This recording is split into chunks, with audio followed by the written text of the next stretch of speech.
Саламатсыздарбы урматтуу көрөрмандар. Бүгүн бизде эфирде гинеколог, онколог Алмаз Бейшенбаев. Бүгүнкү биздин темабыз жатын моюнчасынын рагы. Орусча айтканда рак шейки матки. Саламатсыздарбы? Бизге келип, убактыңызды бөлүп келип бергениңиз үчүн чоң рахмат. Интервьюбузду баштай берсек, жатын моюнчасынын рагы деген бул эмне, кандай оору?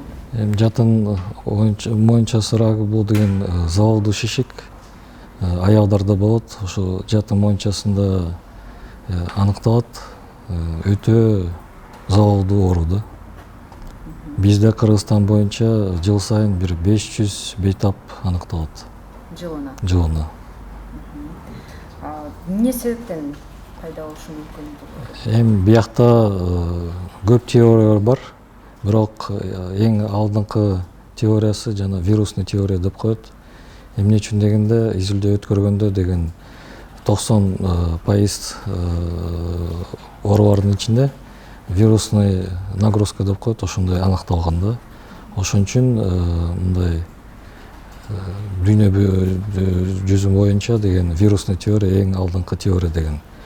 Ал аялдын организм вирус түшкөндө деген ал мындай пусковой механизм болуп, анан кийин дагы факторлор влиять эткенде деген ошо оору болушу мүмкүн да. Андан тышкары да кандай себептер рак оорусуна алып келиши мүмкүн? Себептер мындай, если аял өзүн сактабаса, иммунитети төмөндөйсө, анан кийин гинекологторго мындай периодически осмотрго барбаса, өзүнүн ден соолугун сактабаса, башка женский оору менен ооруса деген ошондой балаларга алып келиши мүмкүн. Бул оору тукум куушу мүмкүнбү? Мүмкүн, ошондой да теория бар да. Ошон үчүн бизге группа риска деп коет. Ошон үчүн если апасына бар болсо, значит кыздарын да ошо изилдеп карап туруш керек да. Бул оору менен ооруп калуу мүмкүнчүлүгү, коркунучу жогорураак болот экен да ошондо. Эгер апасы, эжеси. Конечно, прогнозу кичине төмөнүрөөк болот да. Кыргызстанда рак оорусун кайсы ооруканалардан дарылашат? Бишкекте улуттук борбор онкология центр, анан Ошто межобластной центр деп коет. Ошол жактан онкологдор ошол жакта иштейт. Ошон үчүн ошол эки оорукана деген онкологияны изилдеп, анан кийин дарылайт да. Башка менчик клиникаларга, башка жакка көрүнүүнүн зарылчылыгы жок экен деп. Эми менчик клиникада мындай өтө квалифицированный специалист онкология боюнча өтө аз. Ошон үчүн мен бир сунуштап кетем. Именно ошол эки чоң ооруканага келип дарылансаңыз жакшы болот эле. Жатын моюнчасынын рагын аял киши өз алдынча үй шартында аныктай алабы? Анын белгилери, симптомдору кандай болот? Бу жерде бир мындай кыстырма айтып кетейин. Бизде рак моюнчасынын диагнозун деп только цитологический же гистологический изилдөөдөн өткөндөн кийин эле койсо болот да. Киши аял өзү кое албайт ал диагнозду. Даже дарыгер деген астында ошондой изилдөөдөн өткөн анализдер болбосо аны кое албайт. Ошон үчүн только гана онколог дарыгерлер ошондой диагнозду коюшу мүмкүн да. Ошон үчүн симптомдор пайда болгондо биринчи ошол изилдөөдөн өткөндөн кийин анан коюлат диагноз. Эми мындайда аялдарда жатын моюнчасынын симптомдору пайда болгондо анда көпчүлүгүндө уже өтүшүп кеткен стадиясы болуп калат да. Алар кандай белгилер болушу мүмкүн? Канайт, ооруйт, алы кетет. Анан мындай өзү түшүнбөгөн бир симптомдор болушу мүмкүн жатында. Ошон үчүн алар врачтарга сөзсүз барыш керек ошондой пайда болгондочу. Рак деген оору бир жери бар. Биринчи стадиялар обычно симптомсуз өтөт да. Ошон үчүн симптом пайда болсо, значит уже өтүшүп кеткен стадияга чогуу келип калды.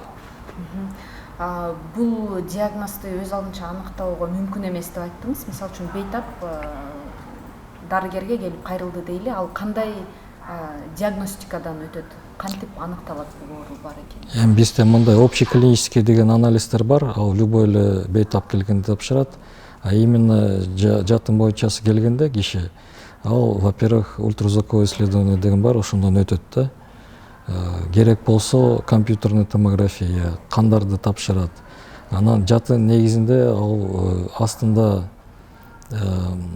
мочевой пузырь деп коет, ошол бар, артында табарсак, артында прямая кишка, түзечеги бар. Ошону биз аныкташ керекпиз, ошол жака шишик өсүп кеттиби же өсүп кеткен жокпу. Основной ошонсу. Анан ошол вопрос чечилгенден кийин, андан кийин стадия менен диагнозду койсо болот. Рак оорусунун негизи канча стадиясы бар? Рак оорусунда 4 стадия деп аныкталат. Эң өтүш кеткени 4-үнчү стадия, башталышы 1-чи стадия.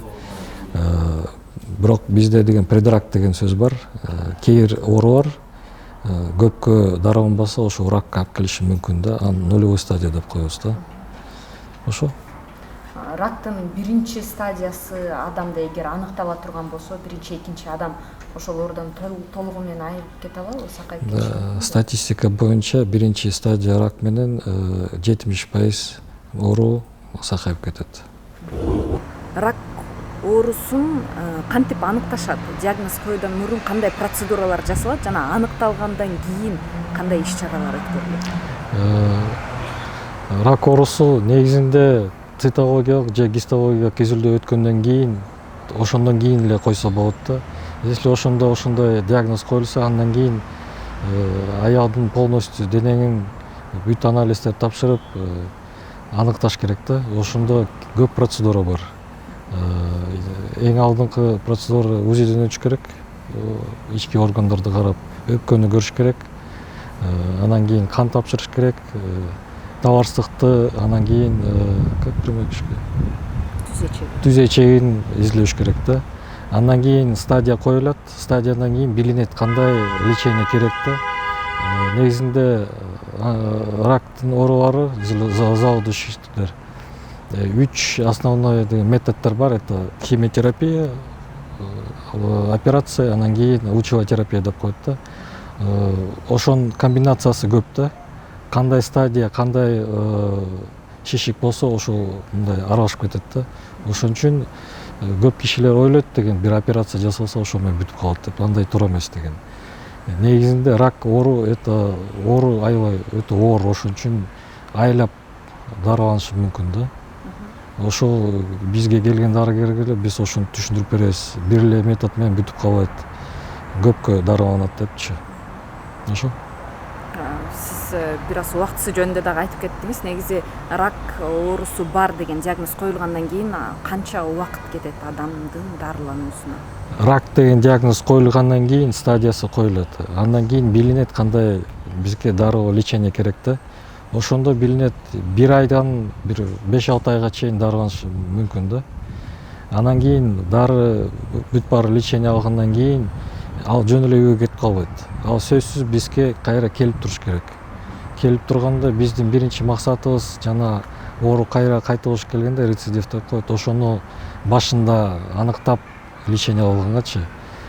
Бирок көптөрү кайра келишпейт. Ошон үчүн өчүп кеткенден кийин кайра келишет. Ошон үчүн деген мен бир дагы кыстырма айтып кетейин. Лечение бүткөндөн кийин все равно квалифицированный специалисттин наблюдениесинде болуш керек да. Рактан толугу менен айыгып кетүү мүмкүнбү? Канчанчы стадияда адам айыгып кетет? Эми рак деген приговор эмес да. Если аныкталганда 1-чи же 2-чи стадия болсо 70%га чейин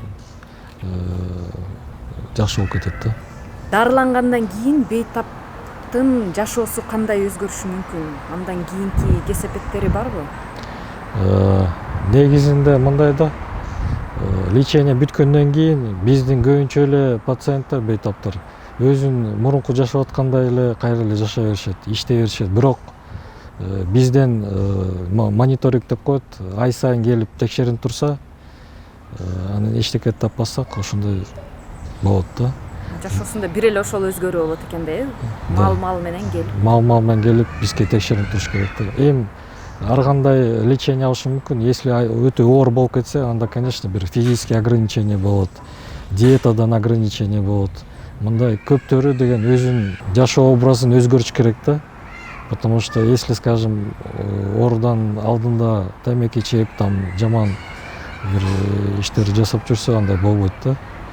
Ошон үчүн биздики көбүнчөсү биз айтып беребиз, мындай диета кармаш керексиң, өзүңдү мындай сакташ керексиң, мындай жүрүш керексиң, самое главное бизден текшерип туруш керексиң да. Ракты алдын алуу үчүн кандай иш-чараларды көрүш керек? Мындай идеалдуу рецепт эч ким айта албайт, мындай жасасаң рак болбойт дегенчи, бирок дарыгерлерге бир жылда хотя бир жолу барып турсаңар, көрүнүп турсаңар, биринчи же нулевой стадияда ракта ошол жактан аныкталса болот, ошол менен өзүңөрдүн ден соолугуңарды сактасаңар болот.